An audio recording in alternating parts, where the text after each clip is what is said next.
எனக்கு நேரம் ஆகுது. என்ன கல்யாணம் பண்ணிக்க நீ விருப்பப்படுறேன்னா எங்க அப்பா கிட்ட வந்து கல்யாணத்தை பத்தி பேசு. நான் கண்டிப்பா வரேன் சென்யோரிட்டா. டேய் டேய், இவங்க அப்பா பத்தி உனக்கு தெரியாதரா? அவன் நம்பர் 1 கழுதன். ஒரு நாள் சாயந்தர நேரம் எப்பவும் போலவே ராஞ்சு கழுத அவங்க முதலாளி வீட்டுக்கு வெளியில உட்காந்துக்கிட்டு அதோட தலையெழுத்து திட்டிக்கிட்டு இருந்துச்சு. பழைய ஓனர் எனக்கு 3 வாட்டி சாப்பாடு போடுவாரு. நானும் கூட வேலை கம்மியா பண்ணுவேன். ஆனால் இந்த புதிய ஓனர் எனக்கு கொஞ்ச நேரம் ஓய்வெடுக்க விடுறதில்ல. புல்லும் 2 வாட்டி தான் போடுறேன். 10 மணி நேரம் கழுத மாதிரி உழைச்சிக்கிட்டே இருக்கேன். தயவு செஞ்சு இவன் சீக்கிரமா என்ன வித்துட்டானா நல்லா இருக்கும். அப்போ உள்ள இருந்து ஒரு குரல் கேட்டுச்சு. ஹலோ சார், எப்படி இருக்கீங்க? மொபைலில் பேசிக்கிட்டே இருக்காங்க போல. நீங்கள் ஒன்றும் கவலைப்படாதீங்க. அட 10,000 ரூபாய் இடத்துல நீங்கள் 15,000 ரூபாய் கொடுத்தீங்கன்னா 1 மாதத்துக்குள்ளே நடக்கிற வேலை எல்லாத்தையும் 3 நாளில் நான் முடிச்சு கொடுத்துட்றேன். அட இவன் என்னடா சொல்ற? நல்லது, நாளைக்கு காசு அமுச்சு வைங்க. அப்புறம் பாருங்க, ஒரு கழுதையை வச்சு 3 கழுதை வேலையை நான் பண்ணி முடிக்கிறேன். 15 மணி நேரத்துக்கு வேலை பார்க்க வைக்கிறேன். ஐயோ கடவுளே, 15 மணி நேரமா? இதுக்கு பதிலாக என்ன கொண்டு போட்டுடலாமே. ஐயோ. சரி சரி, நாளைக்கு 4 மணிக்கு நான் வேலைக்கு வந்துடுறேன்.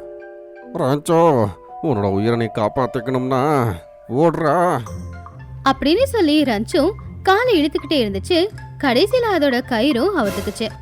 அவ்வளவுதான். அப்ப வீட்டோட கதவு திறந்தாலும் கூட கழுத திரும்பி பார்க்காமயே அப்படியே ஓடிக்கிட்டு இருந்துச்சு.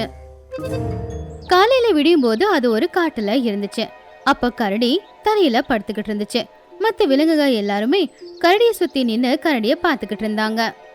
நம்ம காலு பாலு ரொம்ப பாவப்பட்டு விலங்குங்க. ஆமாம் ராமு யானை, இவங்க யாருக்குமே உதவி பண்ணதே இல்லை. எல்லாருக்கிட்டையும் நல்லபடியாக இருந்தது கூட இல்லை. என்கிட்டயே எத்தனை வாட்டி இவன் மாமிசத்தை திருடி சாப்பிட்டுருக்க. எனக்கு எப்படி தோணுதுன்னா இது கரடி இல்ல பிச்சைக்கார மாதிரி தோணுது. அப்படி இருந்தாலும் இவன் ரொம்ப நல்லவன் தான். கடவுள் இவனை சொர்க்கத்துக்கு அமுச்சு வைக்கணும். ஆமீன். இவங்க எல்லாருமே இப்படி பேசும்போது எனக்கு சிரிப்பா வந்துகிட்டே இருக்கு. ரொம்ப கஷ்டப்பட்டு கண்ட்ரோல் பண்ணிக்கிட்டே இருக்கேன். அப்போ ராஞ்சு கழுதைய ஒரு தேன் பூச்சி கடிச்சது. ஐயோ. அப்போ அது வேகமா புதருக்குள்ள இருந்து வெளியில ஓடுச்சு. ஓடு, இந்த கழுதை எங்கிருந்து ஓடி வந்துகிட்டே இருக்கு? எல்லாரும் கழுத வர்றத பார்த்து அங்கிருந்து நகர்ந்து போயிட்டாங்க. அப்போ கரடியும் கழுத வர்றத பார்த்து உடனே எழுந்துச்சு நின்னது. கிட்ட வந்துடாத, இல்லைன்னா நான் செத்துருவேன். ராஞ்சு கழுத கரடிக்கு பக்கத்துல வந்து நின்னுச்சு. காலு கருடி, நீ உயிரோட இருக்கியா? அப்படின்னா நீ இப்போ வரைக்கும் ஏமாத்தினா இருந்தியாண்ணா? இல்ல, அது ஏப்ரல் ஃபூல். இப்ப பாரு உன்னை என்ன பண்ண போறோன்னு. அப்படி சொல்லி யானை கரடிய துரத்திக்கிட்டு போச்சு. மத்தவங்க எல்லாருமே கழுதைய பாத்துக்கிட்டு இருந்தாங்க. இந்த காட்டுவாசி மாதிரி தெரியலையா? நீ எங்கிருந்து வந்திருக்க? ராஞ்சு கழுத அதோட கதை என்ன அப்படிங்கறது எல்லார்கிட்டயும் சொல்லுச்சு. அதை கேட்ட ராஞ்சு கழுதைய அவங்க காட்டுக்குள்ளேயே வச்சுக்கிறதுக்கு அவங்க அனுமதி கொடுத்தாங்க. அதுக்கப்புறம் மூன்று குரங்கு கழுதையோட நல்ல நண்பனா மாறுச்சு. ஒரு நாள் அவங்க 2 பேரும் காட்டை சுத்தி பார்த்துக்கிட்டு இருந்திருக்கும் போது ஒரு பெண் கழுத புல் மேய்றத அவங்க பார்த்தாங்க. அந்த கழுதைய பார்த்ததுமே ராஞ்சுவுக்கு மனசுக்குள்ள காதல் வந்துச்சு. அடேங்கப்பா, நீ ரொம்ப அழகா இருக்க. உன்னோட பேர் என்ன? என்னோட பேரு மின்கி. நீங்களும் ரொம்ப ஹேண்ட்ஸமா இருக்கீங்க. உங்களை இதுக்கு முன்னாடி இங்க பார்த்தது இல்லையே. அப்படி அவங்க 2 பேரும் கொஞ்ச நேரம் பேசிக்கிட்டு இருந்தாங்க. அப்புறமா பெண் கழுகு சொல்லுச்சு, சரி எனக்கு நேரம் ஆகுது. என்ன கல்யாணம் பண்ணிக்க நீ விருப்பப்படுறேன்னா எங்க அப்பா கிட்ட வந்து கல்யாணத்தை பத்தி பேசு. நான் கண்டிப்பா வரேன் சென்யோரிட்டா. அதை கேட்டு அந்த பெண் கழுகு சிரிச்சுக்கிட்டு அங்கிருந்து போச்சு. டேய் டேய், இவங்க அப்பா பத்தி உனக்கு தெரியாதரா? அவன் நம்பர் 1 கழுதன். அப்படின்னு சொல்லி மோட்டு அங்கேயே நின்னுட்டான். ஆனா ராஞ்சு ரொம்பவும் கோவமான பார்வையில அவனை பார்த்தான். அடுத்த நாள் ராஞ்சு கழுத மிங்கி கழுதையோட வீட்டுக்கு போனா. வணக்கம் மாமா. மாமாவா? யார் நீ? நான் தான் மாமா, உங்களுக்கு ஆக போற மாப்பிள்ள. என்ன சொன்ன? ஆமா டாடி, எங்க 2 பேருக்கு ஒருத்தங்க பிடிச்சிருக்கு. சும்மாரு, உன்னோட மூஞ்சிய கண்ணாடியில பார்த்துருக்கியா? என் மகளை ஒரு கழுதைக்கு கல்யாணம் பண்ணி வைக்கணுமா? ஏன் நீங்கள் என்ன சல்மான் கான் கூட உங்கள் பொண்ணுக்கு கல்யாணம் பண்ணுறீங்களா? கழுதைன்னு சொல்கிறீங்க, உங்களுக்கு தெரியலையா? நீங்களும் ஒரு கழுதை தான், உங்கள் பொண்ணு ஒரு கழுதை தான். அட ஆமா, அட நான் மறந்துட்டேன். ஆனா எங்க வீட்டில் எல்லாரும் விருப்பப்பட்டா மட்டும்தான் கல்யாணம் நடக்கும். அட மாமா, நீங்கள் என்ன சொல்கிறீங்க? மனுஷனாக இருந்தால் சொல்லியிருப்பாங்க எனக்கு கவர்மெண்ட் வேலை இருக்குன்னு. ஆனால் நான் ஒரு கழுதையாச்சேன். இதுக்கு நீங்கள் யோசிக்கிறீங்க, சொல்லுங்கள். அதை இவ சொல்றது கேட்டதுமே பார்த்தா அப்பா கழுகு என்னோட சின்ன அழ வயசு ஞாபகம் ஆரம்பிச்சுது. வருது. இவங்க அம்மாவோடது. அப்புறம் என்னோட கனவு என்னன்னா, நாங்க 2 பேருமே இவளுக்கு நல்லபடியா கல்யாணம் பண்ணி வைக்கணும்னு நினைச்சோம். ஆனா அவ போயிட்டா.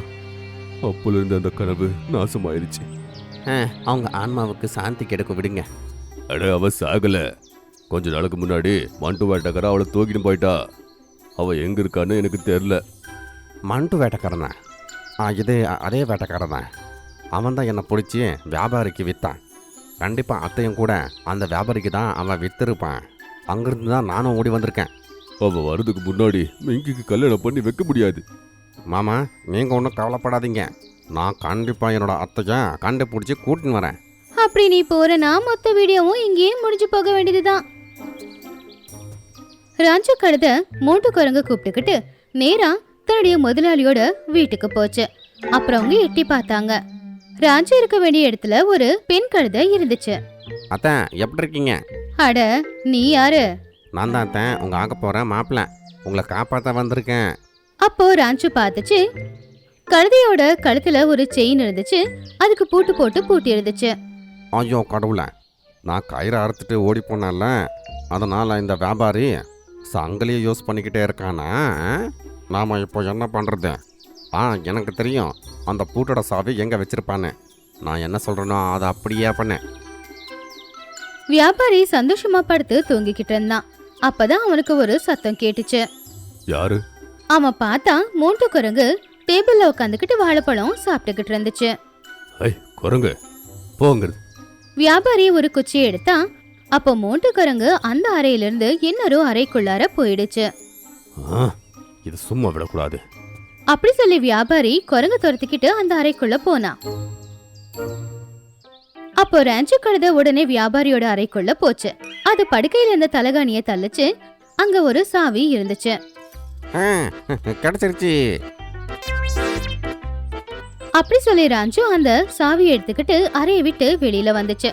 இன்னொரு அறையில அந்த மோட்டு குரங்கு கூட சண்டை போட்டுக்கிட்டு இருந்தான் வியாபாரி. அப்போ கழுத வெளியில இருந்து கதவை சாத்தி பூட்டும் போட்டுருச்சு. உடனே மோட்டு குரங்கு ஜன்னல் கம்பி வழியா வெளியில வந்துருச்சு. தொடங்க, என்ன வெளியே விடுங்க. அவங்க 2 பேரும் பெண் கழுதை கிட்ட போனாங்க. அப்ப ராஞ்சு மோட்டுவுக்கு சாவி கொடுத்துச்சு. இந்தா, எனக்கு சாவி கிடைச்சிருச்சு. மோட்டு போய் அந்த பூட்டை திறந்துச்சு. உடனே பெண் கழுதை விடுதலை ஆயிடுச்சு. வாங்க அத்தை. சாயந்தரத்துக்குள்ள ராஞ்சு கழுதை அவங்க மாமியார் மோட்டு குரங்கு காட்டுக்கு வந்தாங்க. என்னோட செல்ல குட்டி. பொண்டாட்டிய பார்த்ததுமே கழுதை ரொம்ப சந்தோஷப்பட்டுச்சு. இப்போ நான் உங்களை மாமான்னு கூப்பிடலாம்ல? ஆமாப்பா, இப்போ ராஞ்சுக்கு எனக்கு கல்யாணம் பண்ணி வைங்க. கண்டிப்பாமா. இவன் தான் உனக்கு ஏத்த திறமையான மாப்பிள்ள. நீங்க 2 பேரும் கல்யாணம் பண்ணிக்கலாம். அதை கேட்டு எல்லாருமே சந்தோஷமா குதிச்சாங்க. அன்னைக்கே ராஞ்சு கழுதைக்கும் மிங்கி கழுதைக்கும் கல்யாணமும் நடந்துச்சு. அவங்க 2 பேரும் சந்தோஷமா வாழ ஆரம்பிச்சாங்க. வாயில்லாத ஜீவன்களை நாம கொடுமைப்படுத்த கூடாது. முடிஞ்ச வரைக்கும் பாசத்தோட அவங்கள நாம எல்லாருமே பாத்துக்கணும்.